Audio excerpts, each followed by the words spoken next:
अभी के जो हालात आप देख रहे हैं आर्थिक फ्रंट पे, शेयर मार्केट के फ्रंट पे, और आर्थिक सर्वे ने जो इशारे किए हैं, जो सच्चाई यहाँ पे बयां की है, आपके हिसाब से सरकार के लिए कितना कुछ रिलीफ देने की गुंजाइश बन रही है? या फिर दूसरे शब्दों में पूछूं तो सरकार का फोकस एरिया क्या होना चाहिए बजट में? देखिए, जैसा कि इकोनॉमिक सर्वे ने क्लियरली कहा है, उन्होंने हमको हम्म, एक चॉइस दिया है। उन्होंने सबसे पहले ये कहा है कि ये बहुत ही विरोधाभास वाला समय है भारत के लिए, कि जब हमारा हम्म, मैक्रो यानी मैक्रो पैरामीटर्स सबसे स्ट्रांग है।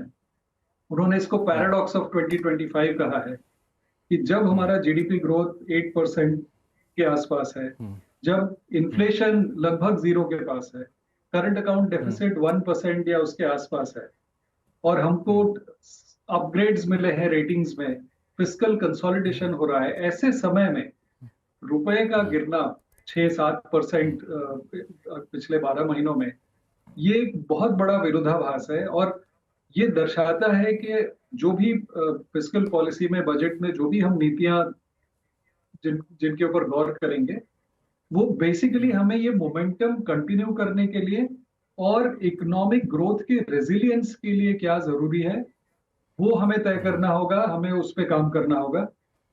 कुछ हम्म, चीजें जो नियर टर्म है, कि हमारा हम्म, रेजिलियंस कैसे बढ़ेगा, उसके लिए ग्रोथ सर्टेनिटी कहाँ से आएगी, हमको कॉम्पिटिटिवनेस पे ध्यान देना है, manufacturing competitiveness, ease of doing business पे हमको काम करना पड़ेगा, जिसमें कि कस्टम्स ड्यूटीज को भी पूरी तरह से रैशनलाइज करने का समय आ गया है।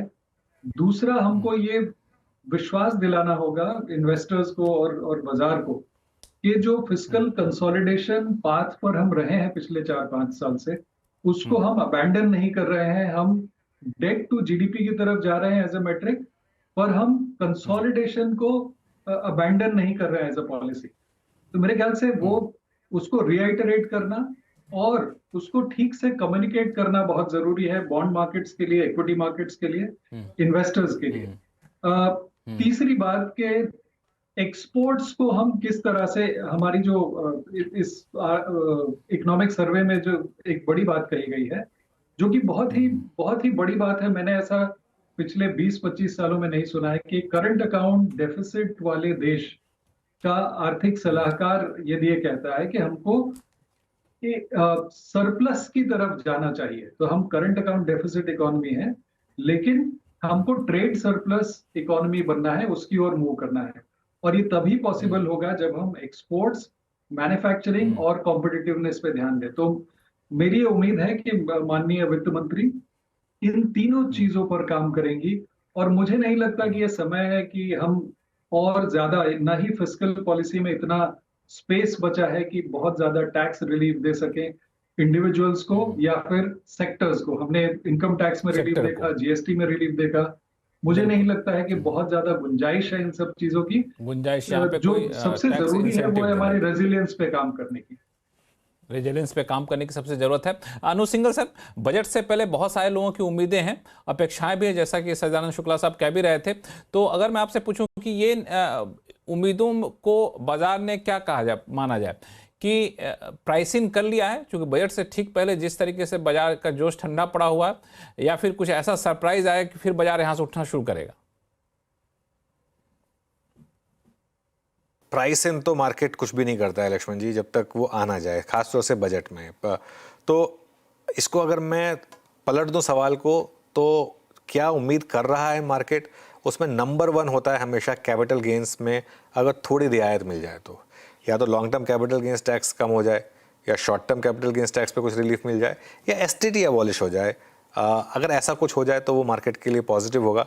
लेकिन सच बताऊं ना, तो मैं बहुत ज़्यादा उम्मीद नहीं रख रहा हूँ उसके ऊपर, क्योंकि मुझे नहीं लगता, जितना मैंने इस सरकार को देखा है पिछले कुछ सालों में, कि एटलीस्ट कैपिटल गेंस को लेकर उनकी कोई रियायत का मन हो।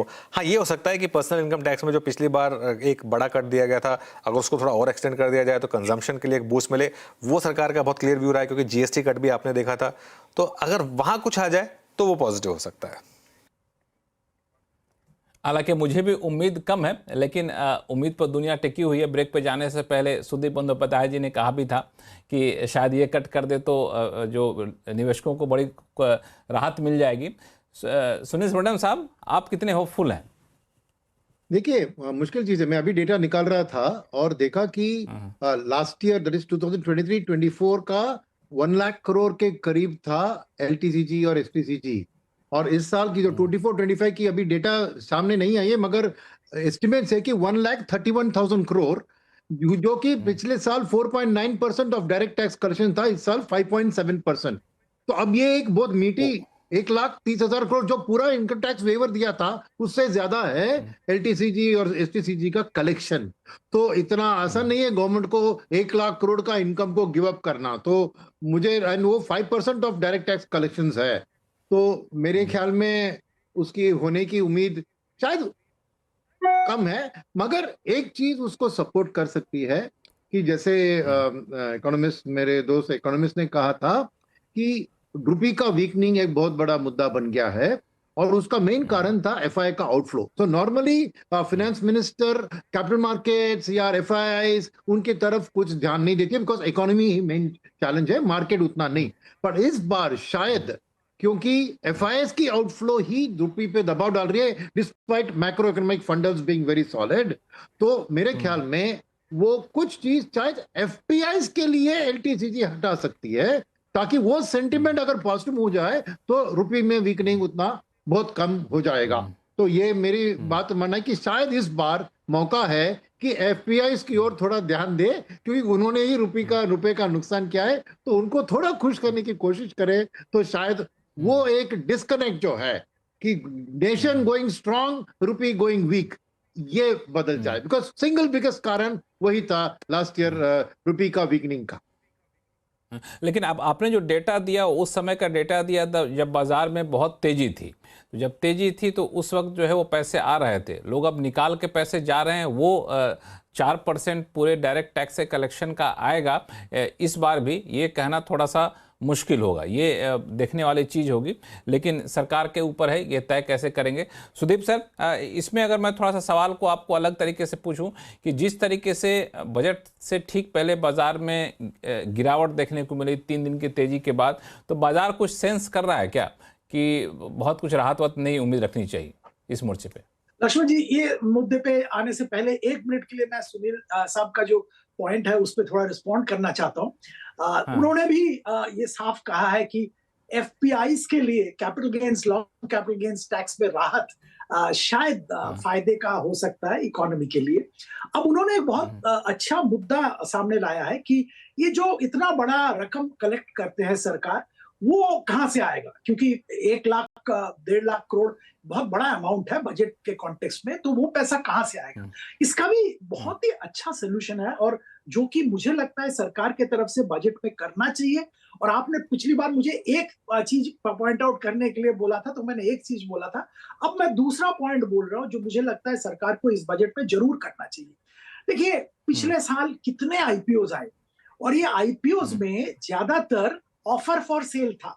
इसका मतलब प्रोमोटर जो है वो अपना पैसा निकाल लिए है, एक अच्छा वैल्यूएशन पे अपना पैसा निकाल लिए है। इसमें कोई बुराई नहीं है, उन्होंने रिस्क लिया, इन्वेस्ट किया, कंपनी अच्छा परफॉर्म कर रहा है, आईपीओ के जरिए वो पैसा निकाल रहे। पर अनफॉर्चुनेटली सरकार, जो कि सबसे बड़ा शेयर होल्डर है, उन्होंने कुछ नहीं किया, खास कुछ नहीं किया। अपॉर्चुनिटी तो बहुत है, जो सारे सरकारी कंपनीज हैं उनके शेयर्स कहां से कहां गए हैं। सरकार की तरफ से ये डाइवेस्टमेंट की तरफ ज्यादा ध्यान नहीं दिया गया। मुझे तो लगता है ये एक क्रिटिकल लैक्यूने है हमारे जो कंट्री का जो फाइनेंशियल मैनेजमेंट हो रहा है, इसका एक अगर लैक्यूने, सिंगल लार्जेस्ट लैक्यूने अगर आप कहें, तो मुझे तो लगता है ये डाइवेस्टमेंट पे ध्यान ज्यादा ना होना एक बहुत बड़ा लैक्यूना है। मैं ये नहीं कह रहा हूं कि सरकारी कंपनीज को प्राइवेटाइज कर दो, जिसमें कि पॉलिटिकल बैकलैश ये वो। अब आप हिंदुस्तान जिंक में एक छोटा सा शेयर होल्डिंग देखे बैठे हो, वेदांता कंपनी मैनेज करता है, वेदांता ग्रुप का कंपनी है, और आपका एक शेयर होल्डिंग है। अब वेदांता जाके उसका एक हिस्सा ऑफर फॉर सेल के जरिए बेच रहा है, सरकार की तरफ से क्यों नहीं एफर्ट लिया जा रहा है? इतना अच्छा वैल्यूएशन हिंदुस्तान जिंक सिल्वर का रैली के कारण हो गया है, तो क्यों नहीं एफर्ट लिया जा रहा है?